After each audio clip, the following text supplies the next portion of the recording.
Well, Theodore, thanks for coming. Thank you. So where are you from? I was born in upstate New York. I grew up in a small town in between Lake George and Saratoga, which are two fairly, I guess, large for the area, like resort areas. Lake George is a lake, and it's surrounded by the Adirondack foothills. Um, Saratoga, it's the racetrack. The town I grew up in is actually a village and is historical. Cemetery up the street is a French and Indian War cemetery. And it is teeny tiny. It's like growing up in a different world. The main source of infrastructure there and pretty much the only jobs there are the grocery store and the paper mill. Really? Yeah. It's a different way of life. It's dairyland. I grew up on a small subsistence farm in what I can only call like Appalachia poverty. I grew up wearing like my mom's old clothes from like the 60s and 70s and my grandmother's like hand-me-downs that like we kept everything because there was no more, you know. My biological mom, Kelly, the woman that gave birth to me, from what I understand, never really worked.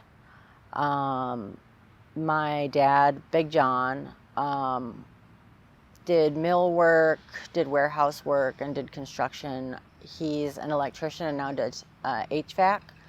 He's gotten old, so he works at an office. He works in the office now, the same place he's worked for 20 years, almost 20 years.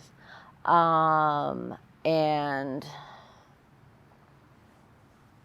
I am the oldest of three that I know of. I have a younger sister, a full sister, who is 3 years younger than me, and I have a little brother I've never met who's a half brother who's 13 years younger. Mm-hmm. And so, does that mean that you were adopted into that family in upstate New York, or were you raised there for some time? I was raised there at the age of, and I was there until about 13. My parents divorced when I was 8 years old, and my bio mom, Kelly, I tried to just call her Kelly, to kind of break from the societal indoctrination that person is my mother, because she is not.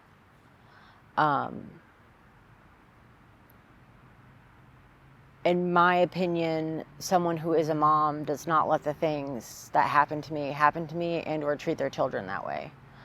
My bio mom, Kelly, pretty much immediately moved in, who would be my first stepfather, Paul. Found out later that he pretty much had just come out of prison. He was verbally, physically, emotionally, mentally, and sexually abusive. He exposed me to opiates very young. My initial exposure was like about 8 or 9 years old. He basically used to drug me so he could do what he wanted to me. At 13, I got like my period and hit puberty, and I got too old, and that's why I got thrown out of the house. He only ever touched me. He never touched my sister, my little sister, Rebecca. And my little brother, Alex, is his son. Kelly knew about it. Kelly did nothing to stop it. I had to change my phone number actually a couple months ago because it had been 19 years in one day of no contact with her. And the phone rang and I just like picked it up by accident because I honestly was really hoping that it was my ex-husband, because at that point I had begun to accept the fact that he was probably dead, and thankfully wasn't, and it isn't to my knowledge still, but it was her. And she left me like really horrific voicemails, and was just finding different numbers to call me from. Everyone I blocked, it didn't matter. She was still calling from a different number. I had had that phone number for probably like 17 years, and I had to change the number because the woman that gave birth to me would not stop calling me and like saying some of the most fucked up shit you can say to a human being. I've been on my own for almost 20 years. And the things she said to me, I know hurt because she gave birth to me, and I struggle with the complex of how will someone ever love me if she does not love me. But I still struggle to understand and believe that like she really said those things to me. Mm-hmm. She's a very bad person. She should, in my opinion, should never have had children. She's deeply codependent, and she is absolutely a narcissist. Hits all those 6 boxes. I grew up in the very classic narcissistic triangulation household with the narcissist, the golden child, and the black sheep. I was the black sheep. My youngest sister, Rebecca, was the golden child. And the expectations for me were very different. I was heavily parentalized. I basically raised my younger sister. I took care of the house. I did the out chores. I took care of the animals. I did the field work and also had to go to school. If I still have a thing about this now, like if the house is messy, if my apartment is messy, I panic because if I did not make sure that the house was clean, she would beat the shit out of me. And just like, I still struggle with a lot of that.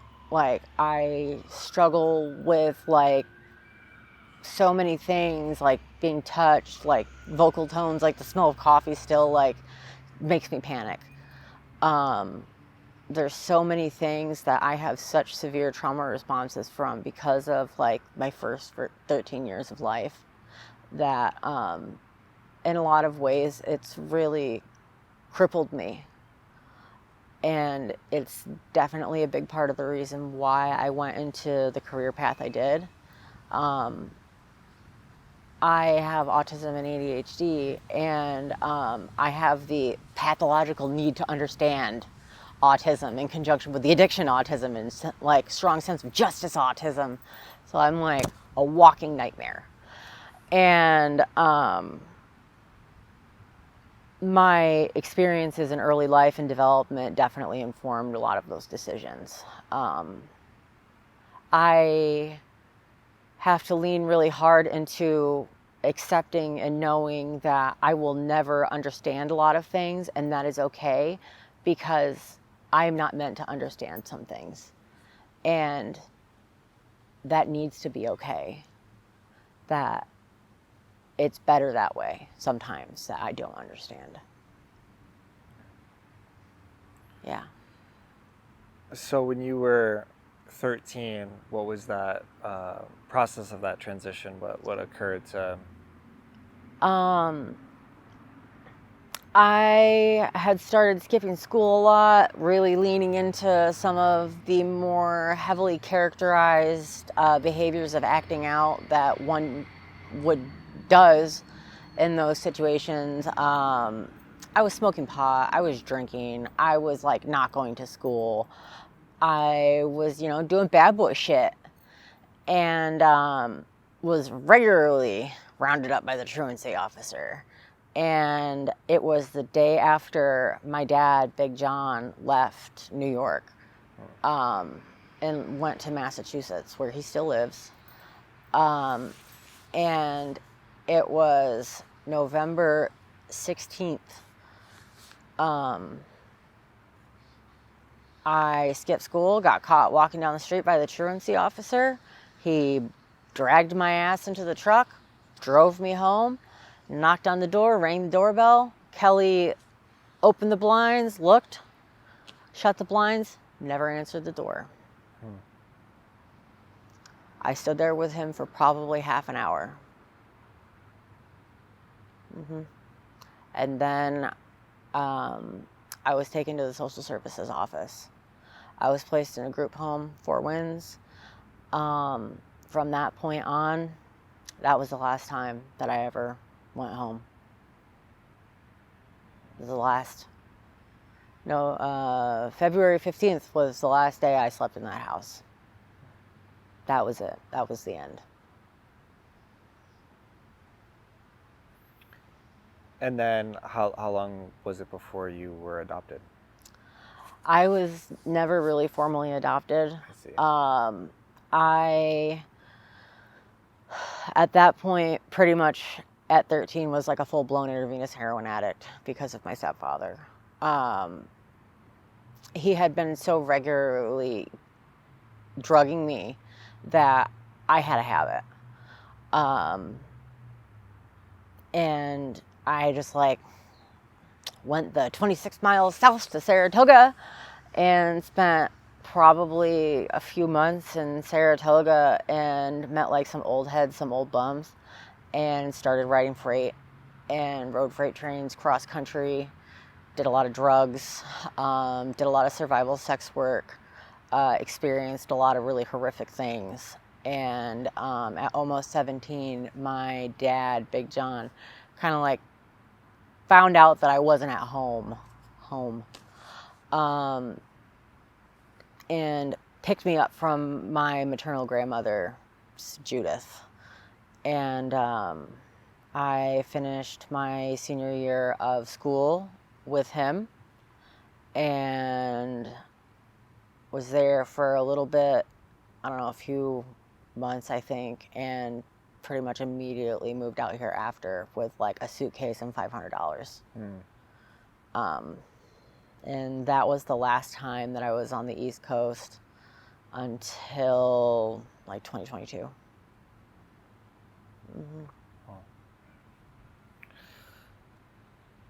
So you did complete high school then?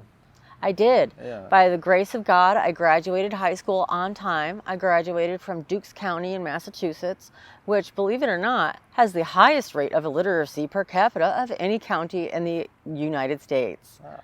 I found where I was supposed to be. I graduated on time. All I really had to do was take a few special education like credits. I did like tennis in like weight room, which was basically just sitting on a recumbent bike staring at a television. And took some art classes. I had to do like their state standardized testing, and that was it. Graduated. And so the experience of high school, I mean, was there anyone that helped you through that? Considering all the dark times in your life? Uncle Scary. His name is Richard. He is the man that I can pretty much accredit with my survival. I met him, I think in Maine, and I ended up traveling around with him for probably 2 years. And he kept me safe. He made sure that like at night when I was sleeping, I could sleep. I didn't have to sleep during the day anymore because like when you're small and or like quote unquote female or look like a girl or like cute or like little, if you're outside at night and there's a predator around, like a predatory person, you're probably going to get hurt. Whether it's what way that is, who knows? But it's not like safe to sleep at night when you're female or small or perceived to be weak. And I still struggle with like, it's called night watch syndrome because of that. I have a really hard time sleeping at night still. But he kept me alive. Like, he like took care of me. I feel like in a way that like he didn't expect anything from me. Like, he like took me under his wing and taught me how to like survive outside and be a bum without like trying to touch me. And like, it wasn't gross. It was like one of the first relationships with a man I had had apart from my father that wasn't inherently sexual. And there was no sexual expectation. And he was one of the first and only people in my life that actually made me feel safe. I still talk to him. He lives in Bangor, Maine now. He's clean, he's sober, he's on psych meds. Saw him in 2022. And I love that man. I have like 2 of his teeth. I have one on a necklace that I like keep at home most of the time. And I will forever be indebted to him just because he cared enough to like make sure that nothing else happened to me. Because I was just like some little fucking blonde-haired, blue-eyed girl, like in the world alone with nothing, you know. And he saw that and took that opportunity to like truly do the right thing and make sure that nothing else happened to me, at least while I was with him. Yeah. And so, at that point, you had $500, moved out to Portland. Mm-hmm. What was that first experience like, getting here with so little and trying to figure out a life? I had been out here a few times when I was like a teenager, and I liked it. Like, the first time I ever smoked crack was out front of the Roxy, when the Roxy still existed and when there was still a bench out front of the Roxy. So if you've spent enough time in Portland and or you're a native, you can probably tell how old I am, how long I've been here or around here. And I liked it, you know, like, it's a different like sensation and like way of life. As like an autistic person and someone who has a lot of trauma and grew up in a very like violent household, I feel a lot, quote unquote empath. Basically, I'm just an emotional barometer, and it's a coping mechanism. But because of that, like, I pick up on a lot, especially body language. And I parallel that with resonant frequency. Like, some people just vibrate and feel different, not like visually vibrate or physically vibrate, but it's the sensation and or way people feel. And it felt better here. There's less pressure. And I was also like, 3,000 miles away from like some of the most harmful shit in my life. And like, then what would be like the most dangerous people and most hurtful people, my biological family.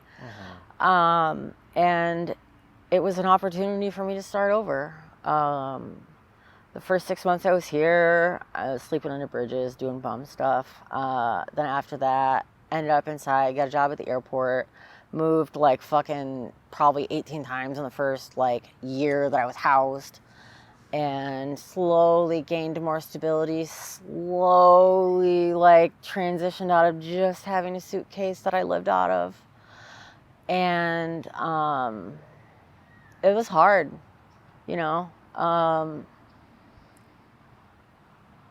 I have always had to like make sure that I'm taking care of it. I grew up as an adult, as a parent, raising my younger sister, taking care of a household, and I've never had an option to fail. There is no one to catch me. I am on my own and have been most of my life. And it is what it is, I don't have like a traditional family structure. I don't have a family. I have my my dad, Big John, who I really love and I care about, but like, we're not super close. I'm not close with really anybody. My mom, Mama Lynn, my Mama Dukes, I met her 5 years ago. She's my neighbor. I now live across the hall from her, but I just met her at the apartment complex and we became really close. And she's my mom. She is difficult for me at times. She definitely would be and is an alcoholic, considered an alcoholic and is an alcoholic. She definitely has a drug problem. Definitely hitting that bubble a little harder than she should. I mean, like, yeah, it's hard. Like, I'm very grateful that, like, she isn't, like, a hardcore tweaker, but, like, yeah, she smokes meth. It's self-medication. She definitely falls on the spectrum and very, very likely has ADHD and or autism. And I know it makes it easier for her, but it does not always make it easier for me or her other biological children. She has 3 daughters, of which I have been lumped into as the oldest child. I have a great relationship with almost all of her daughters except the youngest, unto which I do not like because she's a fucking jerk and she's disrespectful. She doesn't know fundamentally what it's like to not have a mom that loves you. And she takes mom for granted and treats her really fucking badly. And it really bothers me the way that she talks to her sometimes. She's not fucking perfect, but she's there. She loves her. And to just like so systematically and aggressively just like say things to hurt her, it really bothers me. Like, she doesn't have to do that.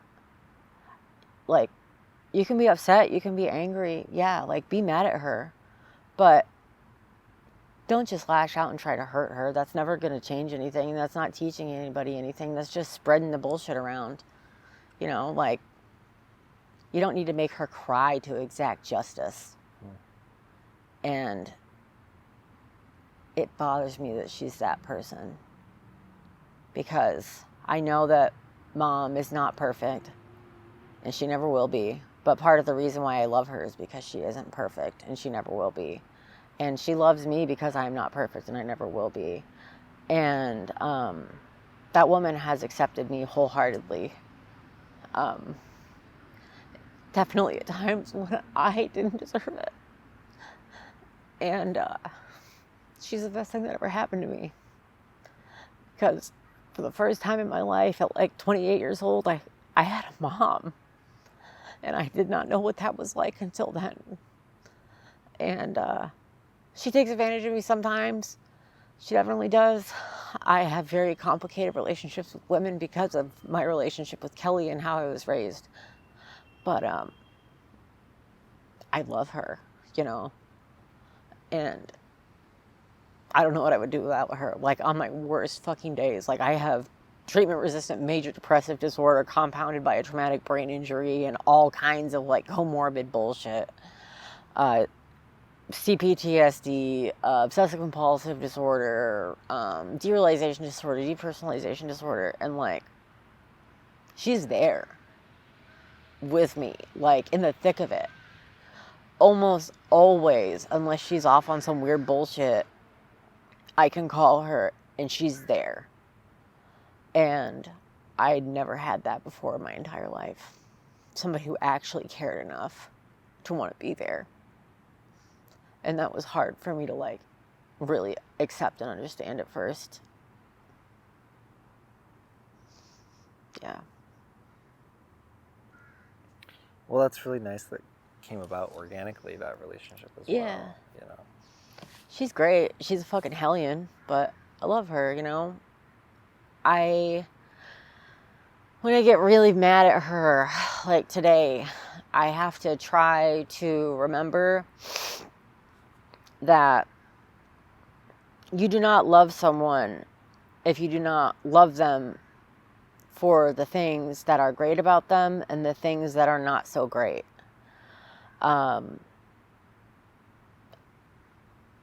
I really, really, really rely on DBT and radical acceptance, the acceptance of the unacceptable. Because as I found out as I've gotten older, there have been so many unacceptable things in my life that are not normal, that I have just accepted. And if I can accept like that, then I can probably accept the fact that like she did once disappear with my car keys for 3 fucking days.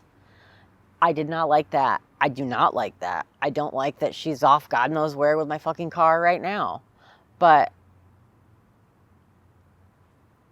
this too will pass, and I can accept that, and we can work through it, and we can talk about it, probably. And like, maybe I'll be less mad about it. Maybe I won't. But like, ultimately, it's happened. I can accept it or I can't. And I should probably just accept it, because there's nothing I can do to change that. So, eat your humble pie. You know? Yeah. So, are drugs still a part of your life, or did you? I relapsed in 2021 and spent like a year and a half strung out. I have been on and off drugs for 23 years.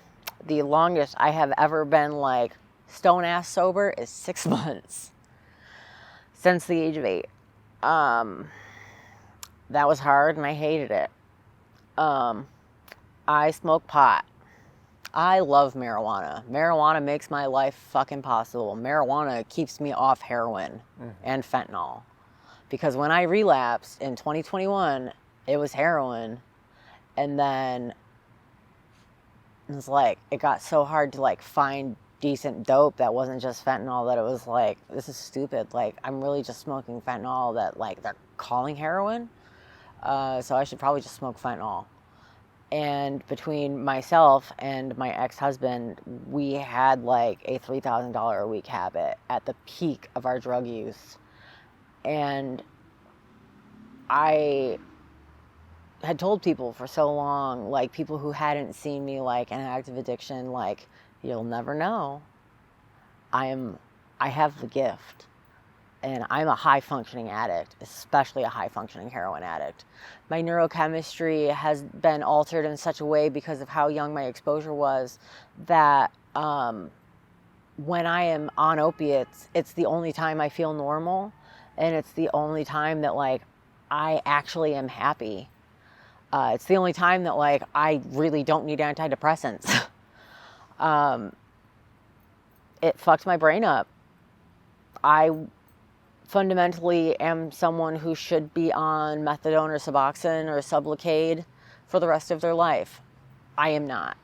I make the choice to take antidepressants that make me physically sick when I don't take them. I am chemically dependent on my antidepressants. But I'm not on opiates. June 25th was my 1 year sober. Nice. Or off heroin or opiates this time. I am a cyclical addict.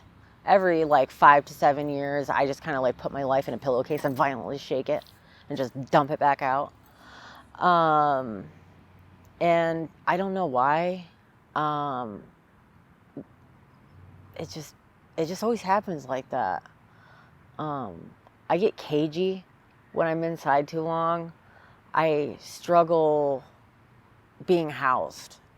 And I've had to like accept and understand that about myself. because I spent so much time on the street growing up, and like so many of like the polite society, like traditional societally accepted behaviors to me are so foreign and strange sometimes that like I do have to remember that like I cannot just hit my neighbor because like they did XYZ. And recently I was assaulted by a neighbor unto which I did not provoke. And I did not hit him. I let him hit me, and I did not hit him back. And I was very proud of myself for that because of the environment I grew up in. I received a lot of physical violence and aggression. Because of that, usually when someone puts their hands on me in an aggressive fashion, I dissociate and can't stop. And I have very seriously hurt people before. And I was very proud of myself that I did not A, dissociate, and did not B, just beat the shit out of him because I could. And that's a big step for me. Because at 32 years old, I did not swing. And that's huge. Because my fuse has gotten significantly shorter since my brain injury. And I have a very hard time with impulse control. I do credit my relapse with that. Learning how to live with those training wheels on, and then you think you're doing all right. We're going to take the training wheels off. No, we're not okay. And then the relapse happens, year and a half, strung out. No one knew. Nobody knew until I told them. And my mom had a suspicion that something was up because she said I wasn't present and I was emotionally distant. And she was right. I wasn't present because, like, I was off in la la land, like, not hurting. Not grounded by existential suffering and pain and just, like, the malaise and the sadness. It's like, I frankly am one of those people that takes a lot of comfort in how insignificant I am. Because everybody hates that I say this, but, like, at the end of the day, like, my existence is meaningless. Like, I'm one of many. There's nothing particularly special about me. There's many more out there like me. I'm just a soul. And none of it really matters. Then, on the other side of that, I'm an aggressive humanist and, like, believe in self-determination and, like, the power of one person. I try really hard also to, like, get up every day and, like, be who I needed when no one was there for me. Like, I have taken multiple children home with me from homeless camps. I've run an independent needle exchange for years and have established relationships with many of the bums in the city also. And I have taken children home with me. I still do it. And it's because, like, that kid does not belong outside. Those children don't belong outside. They belong in a home where they're safe, where they're cared for, where they're loved. I don't need to be their mom, their dad to do that. I can just be a single human being who cares enough to make sure that nothing else happens to that kid the same way that Uncle Scary did that for me. And I'm very proud of that I can do that now. And that's one of the main things that keeps me inside at this point, is that I can help more people if I have a street address, if I have an apartment, if I have a roof, because my reach is broader then. I have more to share. I'm definitely a if I have, you have person. And I take great pride in that because I do know what it's like to not have. I know what it's like to hurt. I know what it's like to not have a family, to be rejected by your family. I know what it's like to know that no one's thinking about you when they go to sleep. at night, that no one's worried, that no one cares. I know what it's like to be forgotten about. And I still talk to every single one of those children that I've ever brought home with me. There's been 6 kids over probably the last 8 years, and I still am in communication with every single one of them. Probably like the longest I'm ever out of touch with one of them is probably like 2 weeks. And those kids, several of them have put me through fucking hell. I don't regret any of it. Every single one of those moments with those kids, that stress was fucking worth it. Because the reality is, it could have been so much worse. And I can justify that by knowing that I could have saved them from the worst, the things that happened to me.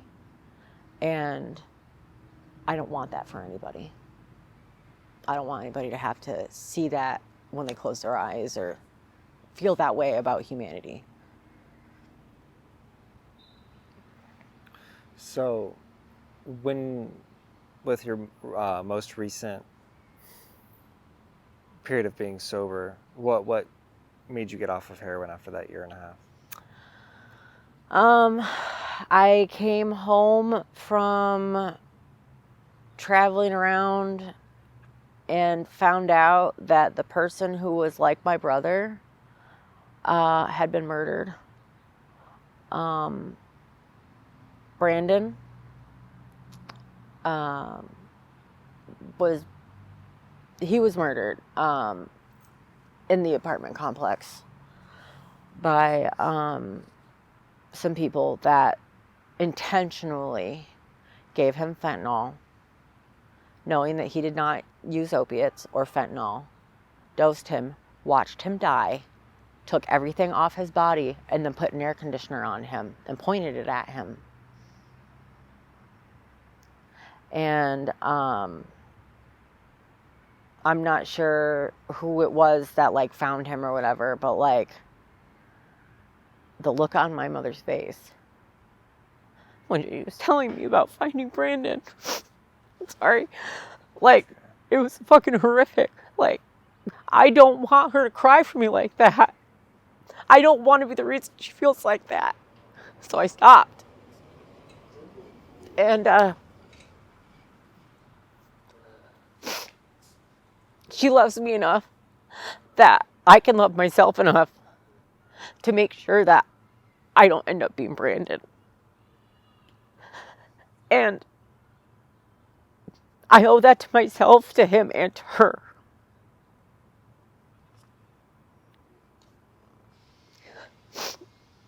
He's a really good person, and he did not deserve to die on that dirty apartment floor like that. Oh, I fucking hate those people. The police didn't do anything. They just showed up and like put him in the bag and like carted him off. So it's just another fucking just another overdose, another heroin overdose, another fentanyl overdose, just more opiates. They didn't care. They did not care. Didn't matter to them. He didn't matter. And it makes me so angry, you know, so angry. Because there's no justice. There's no justice in that for him. Like, I know who did that to him, and every time I see that bitch, I chase her into the street. I have chased that woman through fucking traffic 6 times in the last few years. Every time I'm angry that she doesn't get hit by a fucking bus. Mom says that you get what you give to the world, and that she's gonna get her comeuppance, and I want to believe that, but it's not happening fast enough because she's fucking dangerous. She's been around like 3 people when they've died like that. Mm-hmm. That's awful. Yeah. So you decided to get sober so that would never happen to you. Yeah. I did not want to be the reason my mom was crying like that. I can't hurt her like that. She can't lose another one of us like that. Like, it so deeply impacted her. Like, we still cry about Brandon. I'm still crying about Brandon. Like, on every holiday, like, we put up a bunch of fucking lights for him and shit. Like, you know, like, we still do Brandon stuff. And, like, it's shit that we didn't even like to do. And we still do it, you know? Like, I don't give a flying fuck about RuPaul's Drag Race. His big gay ass love that shit. So we still watch it religiously, you know? And, like, that's what he would want us to do, so we do it. Like, we still light candles, like, on his birthday, Christmas, and the anniversary of his death in front of the apartment that he died in. And I guess it makes me feel better, but, you know, what else can I do? Yeah. And so, like, this work that you've done in helping kids, is that involved, like, in the type of work that you do in general, or is that stuff that you've done on your own? I took a medical retirement in 2021 after a series of traumatic brain injuries. A series of concussions that culminated in the diagnosis of a traumatic brain injury. I had 3 major concussions in a 62-day time span, 2 of which were in 3 days. I had 1 day of rest. After the first one, I was having a hard time keeping up. Tuesday happens. Everything's okay-ish. Wednesday, I got the shit beat out of me at work and lost it. Like, I broke and just started, I was ugly crying at work in the nurse's station, and, like, just, I couldn't keep it together. So, like, I went home and it started to rain. I couldn't find the windshield wipers in my car. I had had that car for 2 years. That's when I knew that something was wrong. And then about 60 some odd days later, I was the riot in Oregon City, and got dogpiled pretty good. There's a video. And ended up with, like, an open head injury, fractured orbital socket. And from that point, I'm now pretty much like this. I have been told that I am much calmer now, and much more even keel. I have to live a much slower life. Everybody always says that, like, I'm always, like, you'd never know, but, like, I know it's a lie. Those are the people that don't spend, like, any real amount of time with me. Those are the people that see me, like, in the community, like, handing out needles or, like, collecting supplies or, like, doing whatever. And they're just like, oh, wow, oh. You know, they're not the people that live with me because I can't live alone anymore. Like, I am not supposed to live alone. I've developed epilepsy after my head injury. I have some of the worst short-term memory loss. It's insane. I lost my shoe earlier putting on my shoes. That's why tying my shoes took me so long. Like, I literally lost the shoe. And, like, I will have things in my hand, lose it, not know where it is, not know where I've put it down. I lose my cell phone probably 4 or 5 times in, like, the first half of the day. I never know where it is. I lose my keys. I lose my wallet. I functionally benefit from having someone around me to make sure, A, I do not hurt myself if I have a seizure. B, they can help me find my shit when I lose it. C, I will wander off on occasion. Like, if I end up triggered badly enough that I end up in a dissociative state, I will wander off. And several hours later, not know where I am. And it's happened more than once. That I've been like, oh shit, I'm lost. How the fuck did I get here? I ended up in Bush Prairie. Like, apparently I got in my car and drove there.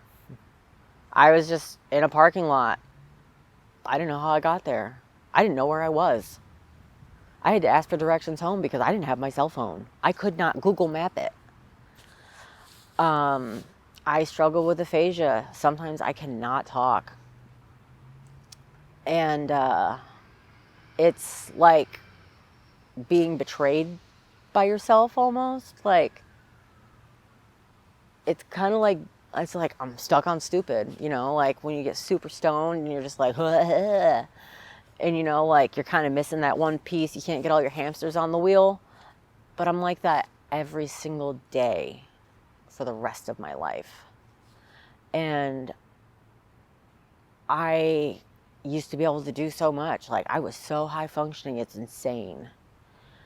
And now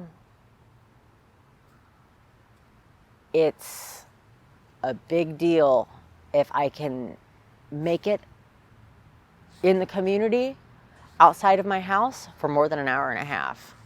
Because after about an hour and a half, I start to get tired. I start to struggle with speaking, and I probably should be taken home. And that's hard. I'm in my early 30s. I functionally had to accept that, like, there's going to come a time and a place where I'm not going to remember anymore. And I've started trying to, like, document more aspects of my life. Like, I have a Polaroid, a couple film cameras, and like one of the big chunky camcorder. And I try to, like, photograph and videotape, like, as much of, like, important things as possible, because, like, there's a very high likelihood that I will experience what is considered Lewy body dementia, which is basically the onset failure of your neurological system due to long-term use of substances and or antidepressants. And it's on the horizon. I'm just waiting. So I try to live my best life and really find joy in it, because what do I have outside of that? Nothing. You know, like, everything around us is a miracle. Like, all this shit is so special and perfect and incredible. Like, it just exists. It's here. And it doesn't have to, but it is. And it's a fucking gift. We're not owed or entitled to any of this, but it's still here and we get to experience it. Like, not everybody gets that.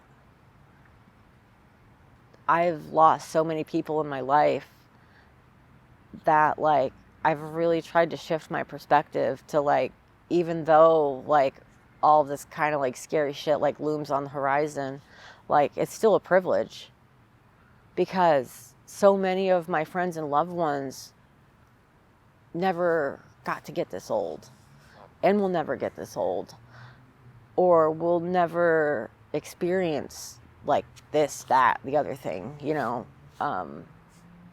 And it's like a blessing. It's a privilege. I would rather suffer every day for the rest of my life and be able to experience it authentically than not have that. Because at least I'm still present in some capacity, you know? Yeah. Do you feel like you've always carried that attitude, or is that something you've had to learn? Oh, absolutely not. I was a live fast, die young kid. And then, you know, I lived to 16.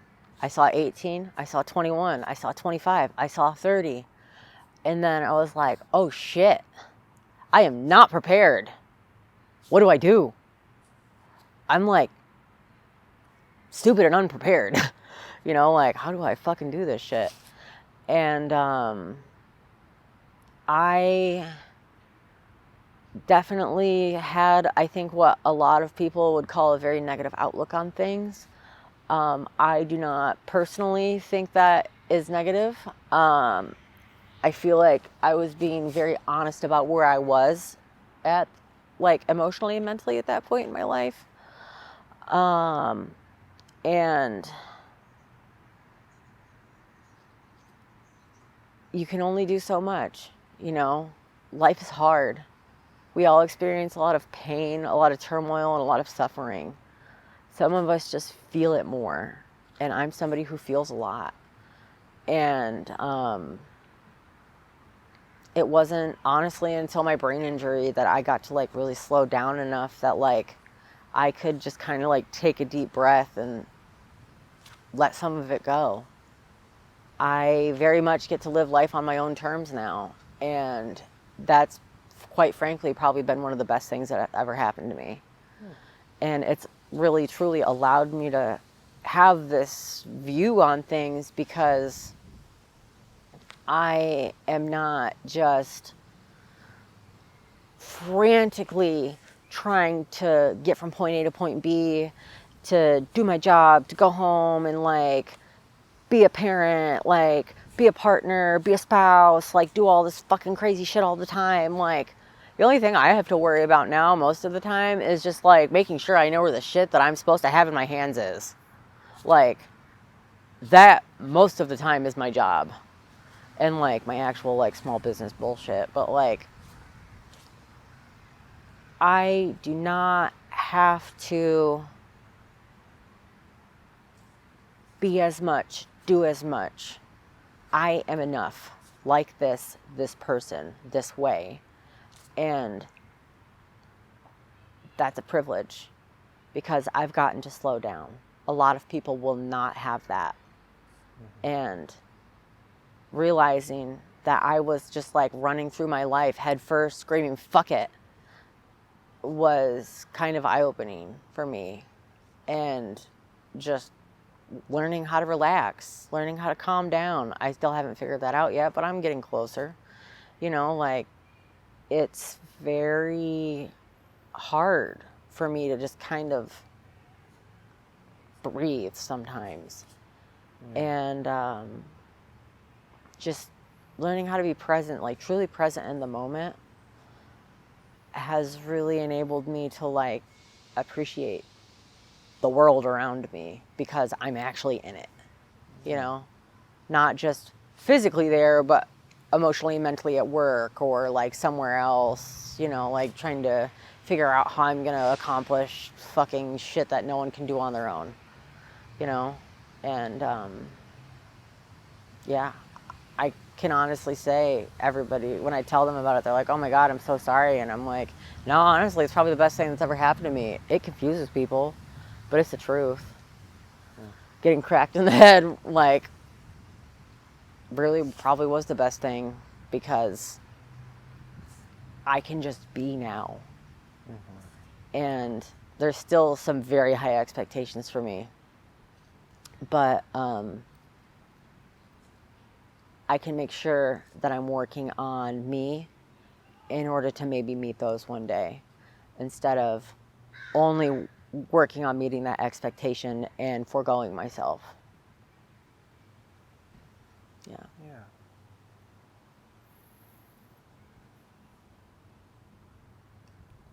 So, what were you doing for work, and what are some stuff you do now to pass time and work on things? I am a retired psychiatric care nurse. Okay. I specifically worked with children with developmental disabilities and intellectual disabilities. My community, most of which experienced autism, fairly severely affected by their autism. I love autistic people. I'm an autistic person. We get us. We're a bunch of fucking weirdos, and we're wonderful for it. And we are just as a group, as a community, such lovely human beings, and I feel as though do not get celebrated enough for that. I do not feel as though there's enough people with developmental disabilities in the field of psychiatric care nursing unto which we can care for each other, because you don't know unless you know. And I loved my job so much. I miss my job sometimes, but my job is also like half the reason why I'm like this now. Just because I can take the beating doesn't mean I need to take the beating. And that's definitely where I was at working in psychiatric care, because I was working with like the largest autistic children, specifically boys, like teenage boys that fight like grown men in a situation where legally you cannot do anything other than kind of protect your face with no thumbs. And it was really hard, but it gave me a greater understanding of myself and gave me a peace and comfort and knowledge of myself that I would have never otherwise had. And I'm very grateful for every one of those children I worked with. And now, I am I guess, I don't know what I am. I'm a small business person. I am a community member at large. I'm in high demand. I fill a lot of holes at my apartment complex. I live at what was a artist community. I've lived there for 7 years. About 4 years ago, it became a federal low-income housing project. The demographic changed. I have a lot of neighbors now that need a lot of things. One of the things that is in the most demand is help. We have people show up that are basically dumped via case management, and they don't have access to like refrigeration. They don't have a refrigerator. They don't have clothes. They don't have a bed. They don't have shoes. They don't have anything. And one of the things I do is mutual aid, and I have the benefit of, I guess, having a very basic brain structure unto which I'm a hunter-gatherer, and I'm good at it. And I have a lot of time to do that. And I try my best to care for those around me, and one of the ways that I can do that is more often than not providing material goods to my neighbors. I am fortunate enough to be well loved by my neighbors and the community over here, and known fairly well and enjoyed. And there are a lot of neighbors that do help me a lot. And I'm very grateful for them, because without them, what I do would be a lot harder and would probably take up a lot more of my emotional and mental capacity, unto which I would not nearly be able to do as much for myself. And they take a lot off my plate. I still operate a needle exchange. Myself and one of my closest loved ones have effectively become the Narcan fairies. We have saved several people. We have also found many of our neighbors and loved ones deceased, and that is very hard. But I try not to hold on to that. I try to think more about the people that like we save and give the opportunity to like maybe go home and see their family or try something different and attempt a detox. I'm a strong advocate of harm reduction. Not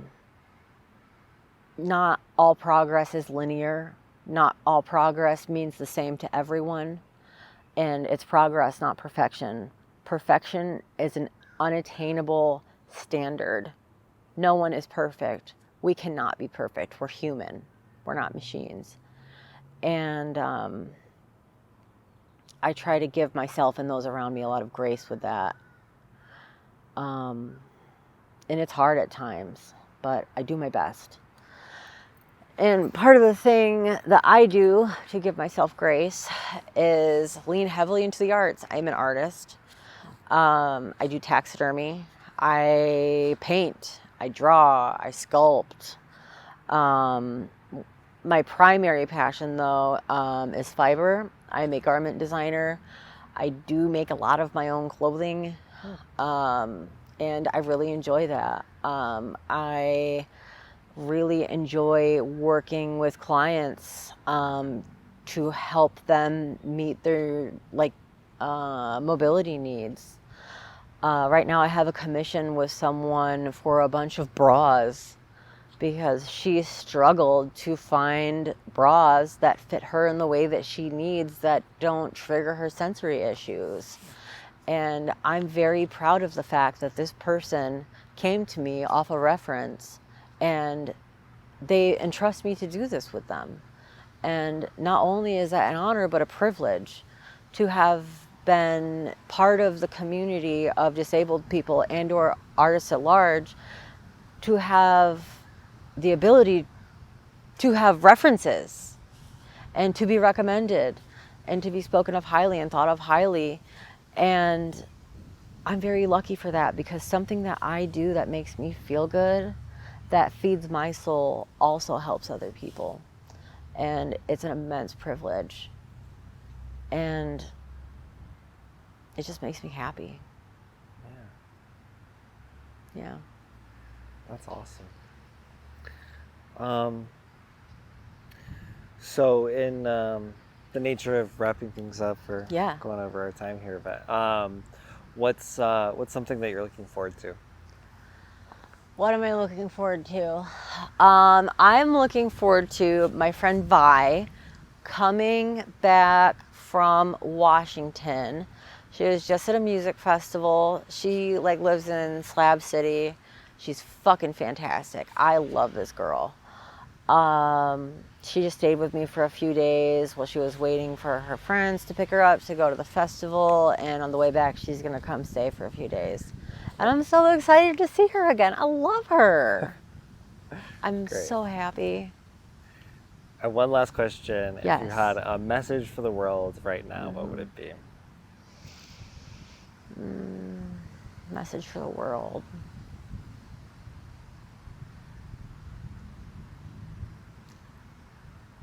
Google assumption of best intent. It'll change your life. Okay, cool. We'll wrap it up there. Thank you so much for sharing everything. Yeah, thank you.